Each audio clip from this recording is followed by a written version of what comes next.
Isang pinagbalang araw sa ating lahat. Welcome to the 365 Daily Devotion. Ngayong araw, idadako tayo sa ating panibagong topic, pero ito ay pagpapatuloy lang yung ating seminary edition na tungkol sa Word of God. So, sa araw-araw na edition natin, seminary edition natin, meron tong topic na tinatalakay nang mas maunawaan natin in the easy way, kumbaga yung mas magigets natin kung ano yung gustong ipabatid ng ating Panginoon sa kanyang mga salita. Kaya ako hindi kahit kayo na panoorin at pakinggan natin tong devotion natin, dahil ito ibibigyan tayo ng ating wisdom na magagamit natin para sa ating buhay, lalo na sa ating spiritual life. So, basahin natin yung topic natin ngayon, all about materialism. So, sabi dito, materialism is the belief that only physical matter exists and that everything, including thoughts, emotion, and even the soul, can be explained by material causes.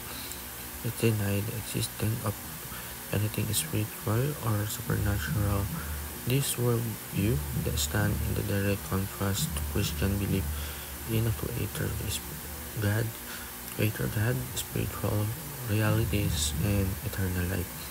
So, alam naman natin, pag sinabi kasi natin itong materialism, ito yung mga bagay na nakakamit natin.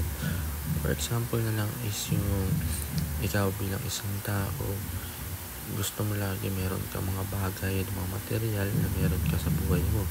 Dahil yung mga material na yun ay yung nagpapasaya ng pagkatao mo, yung emotion mo na bibigyan to ng saya, yung pag-iisip mo. So, pero alam naman natin na yung mga material na to, kahit naman napakarami mo, napakayaman mo, sobrang ikaw na yung lahat ng mga material sa mundong ito ay nakamit mo na, eh hindi mo to madadala doon sa kabilang buhay kasama ang Panginoon, dahil iiwan mo to lahat. Hindi mo to pwedeng pahalagahan dahil ito ay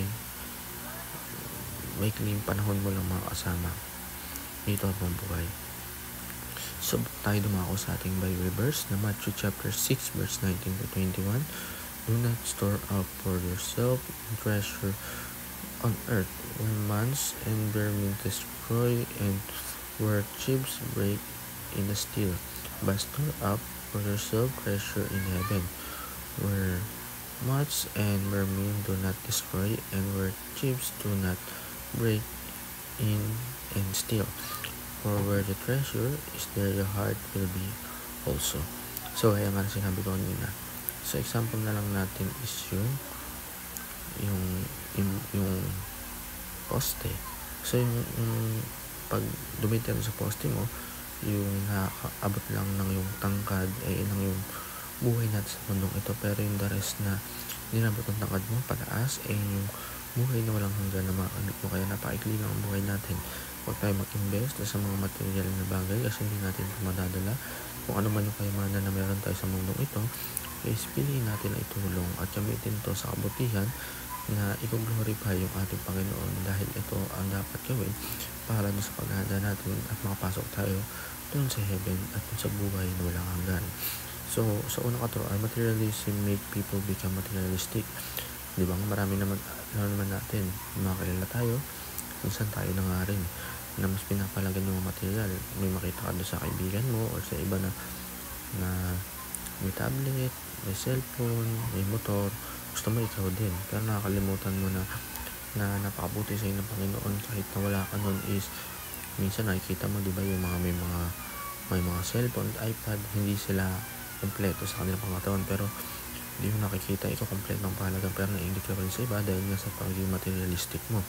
The Bible affirms that spiritual realm. Kailangan niya yung Bible, ito yung nagtuturo sa atin kung ano nga ba dapat yung ipakain natin sa ating spiritual para lumago.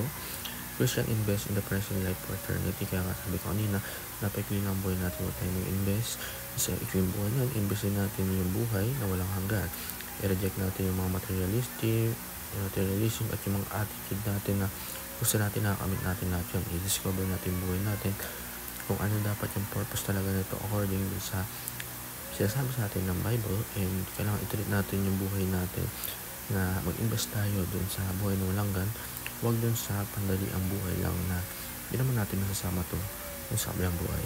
So, yun lang po para sa araw to na may meron tayo natunan sa ating panagpapakikinig. God bless to all.